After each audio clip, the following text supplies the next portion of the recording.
Movie की शुरुआत पहाड़ों को दिखाते हुए होती है, जहां एक कपल बैकी और उसका हस्बैंड डैन पहाड़ पर चढ़ रहे होते हैं। इनकी नई नई शादी हुई थी। ये दोनों अपनी जिंदगी में बहुत खुश थे। इनको पहाड़ों पर चढ़ने का बहुत शौक था और यही शौक इनको खतरनाक इलाकों में ले जाता है। यहाँ उनके साथ उनकी एक दोस्त भी होती है जिसको खतरों से खेलने का बहुत शौक था। ये तीनों अपने लिए हर बार एक नया खतरा ढूंढते थे। अब पहाड़ पे कुछ ऊंचाई पर चढ़ने पर डैन का हाथ एक पक्षी के घोंसले में चला जाता है। वह पक्षी जब इसके डर से उड़ता है तो डैन का बैलेंस बिगड़ जाता है और वह नीचे रस्सी पर लटक जाता है। अब वह चाह कर भी ऊपर नहीं आ पा रहा था और उसकी दोस्त उसे बचाने की बहुत कोशिश करती है, मगर उसे बचा नहीं पाती और आखिरकार वह नीचे गिरकर मर जाता है।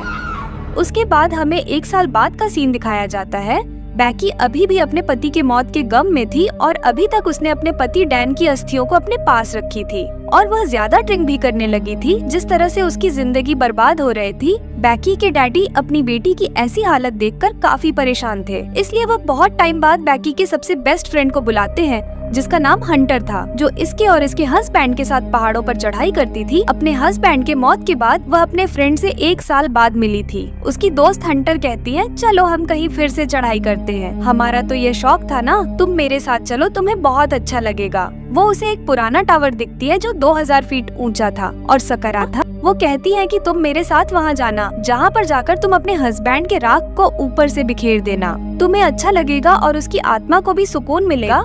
बैकी सब बातों के बारे में बहुत सोचती है और आखिरकार वह फैसला करती है कि वह हंटर के साथ टावर पर जाएगी। ये उसके साथ एंजॉय करना चाहती थी। दोनों उस जगह पर पहुंच जाते हैं जहां पर वो वीडियोस बना रही होती है, फोटोज खींच रहे होते हैं और हंटर उन वीडियो और फोटो को अपने इंस्टाग्राम पे पोस्ट कर रही थी। अब ये लोग देखते हैं कि टावर उनके सामने है। ऐसा लग रहा है कि मानो आसमान को छू रहा है, क्योंकि इसकी ऊंचाई बहुत ही ज्यादा है और आज से पहले इन्होंने कभी भी इतनी ऊंचाई तक चढ़ने की कोशिश नहीं की। अब इन दोनों को डर तो लग रहा होता है, पर यह धीरे धीरे ऊपर चढ़ना शुरू कर देती है।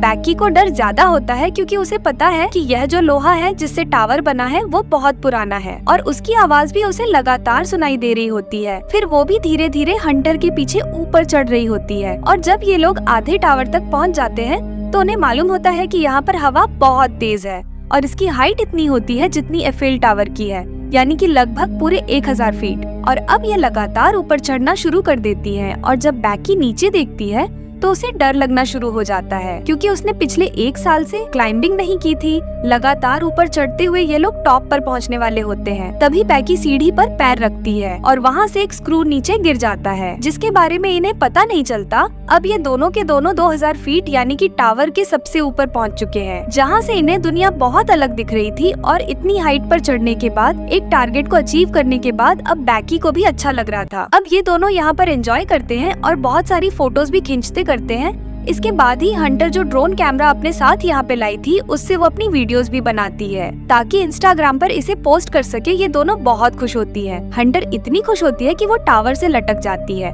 और बैकी को उसकी फोटोज क्लिक करने को कहती है। इसके बाद वो बैकी को भी ऐसा करने को कहती है और बैकी भी उसके कहने पर ऐसा करती है। इसके बाद बैकी डैन की राख को यहाँ से हवा में उड़ा देती है, जिससे उसे तसल्ली मिलती है। अब ये दोनों बहुत इमोशनल हो जाते हैं, लेकिन बैकी फाइनली अब डैन को अलविदा कह चुकी थी, यानी कि अब इसकी जिंदगी की फिर से एक बार शुरुआत हो जाती है। अब ये दोनों अपना सामान पैक करके नीचे जाने की तैयारी करती है। सबसे पहले बैकी नीचे उतरती है, पर तभी वह स्क्रू जो निकल गया था उस जगह से सीढ़ी टूट जाती है, जिस वजह से बैकी हवा में लटक जाती है। पर रस्सी की वजह से वह जमीन पर नहीं गिरती, जिसके बाद हंटर उसे वापस ऊपर खींच लेती है। लेकिन बैकी के पास जो बैग था जिसके अंदर उनके खाने पीने की चीजें थी, वह नीचे डिश पर अटक जाता है और वहाँ तक पहुँचना लगभग पूरी तरह से नामुमकिन था।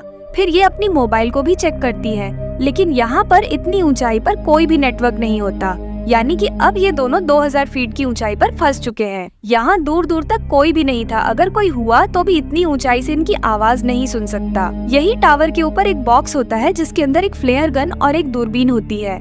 दिन में फ्लेयर गन का इस्तेमाल करने का कोई भी फायदा नहीं है, क्योंकि फ्लेयर गन को दिन में कोई भी नहीं देखेगा। अब ये लोग दूरबीन से देखते हैं तो उन्हें सामने एक गाड़ी दिखती है, लेकिन वो लोग उन्हें इतनी ऊंचाई पर नहीं देख सकते और ना ही इनकी आवाज सुन सकते हैं। हंटर एक बार फिर से अपना मोबाइल देखती है तो जो पोस्ट उसने इंस्टाग्राम पे पोस्ट की थी तो वो पोस्ट हो गई थी। इसका मतलब टावर के बीच में नेटवर्क है। और अब हंटर अपने मोबाइल में मदद के लिए एक मैसेज को रिकॉर्ड करती है और अब उसे इंस्टाग्राम पर पोस्ट कर देती है। इसके बाद वो अपने मोबाइल को रस्सी से बांधकर टावर से नीचे लटकाती है ताकि नेटवर्क आए और उसका मैसेज पोस्ट हो जाए। और बहुत देर इंतजार करने के बाद भी मैसेज पोस्ट नहीं होता। और अब हंटर अपने मोबाइल को अपने शूज के अंदर रखती है और ऊपर से नीचे फेंक देती है ताकि नीचे गिरने के बाद उसका मैसेज चला जाए और उनकी मदद के लिए कोई यहाँ पर आ जाए। और कुछ देर बाद ये लोग दूरबीन से देखते हैं जहाँ इन्हें नीचे एक आदमी दिखता है जो फोन पर किसी से बातें कर रहा था और उसके साथ उसका डॉग भी था।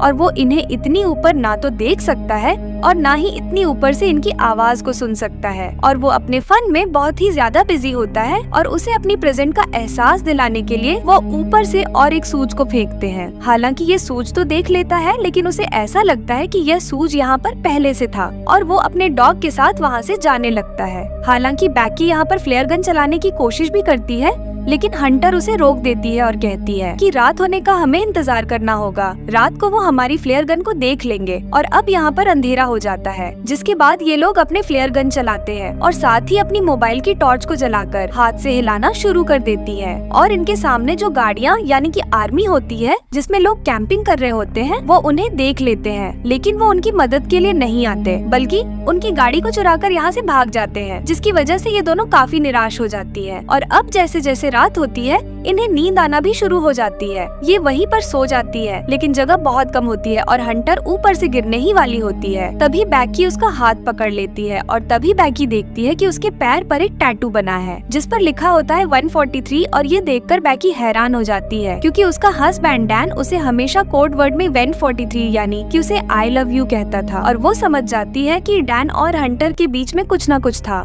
और जब वो हंटर से पूछती है तो हंटर एक्सेप्ट भी करती है और बैकी से माफी भी मांगती है। लेकिन बैकी अब पूरी तरह से नर्वस हो चुकी थी। बैकी की नजर अब भी उस बैग पर होती है जो बैग नीचे एंटीना में यानी कि डिश पर अटका हुआ है क्योंकि उसके अंदर इनका ड्रोन और खाने पीने की चीजें थी और किसी भी कीमत पर इन्हें उस बैग को ऊपर लाना होगा। लेकिन वहाँ पर सीढ़ियाँ नहीं होती इसलिए उस बैग तक पहुँचना नामुमकिन लग रहा था। मगर हंटर जो कि बहुत ही हिम्मत वाली है वह रस्सी की मदद से नीचे जाना शुरू कर देती है। पर इससे पहले कि वो डिश तक पहुंचती वो रस्सी खत्म हो जाती है लेकिन हंटर जंप लगाकर उस डिश तक पहुंच जाती है। अब उसके पास बैग है लेकिन रस्सी उससे दूर हो जाती है और वह सेल्फी स्टिक की मदद से बैग को रस्सी में फंसाती है और इसके बाद वह खुद भी जंप मारकर रस्सी को पकड़ लेती है। अब रस्सी से ऊपर चढ़ना इतना आसान नहीं है क्योंकि उसमें बहुत ताकत लगती है और उसके हाथ भी जख्मी होते हैं जिस वजह से उससे रस्सी छूट जाती है और वह नीचे गिर जाती है। लेकिन बैकी जब नीचे देखती है तो वह अब भी रस्सी से लटकी हुई होती है और वो उसे रस्से के साथ ऊपर खींच लेती है जिस वजह से इसकी जान बच जाती है। अब इनके पास इनका ड्रोन है जिससे ये मदद मंगवाने के लिए इसका यूज करना चाहती है और ये लोग एक पेपर पे लिखते हैं कि हमें मदद की जरूरत है और हम टावर के ऊपर फंस चुके हैं। और वो लोग उस पेपर को ड्रोन के साथ फिक्स कर देती है और अब ये लोग ड्रोन को उड़ाती है। पर तभी इन्हें पता चलता है कि इनकी ड्रोन की बैटरी बहुत डाउन है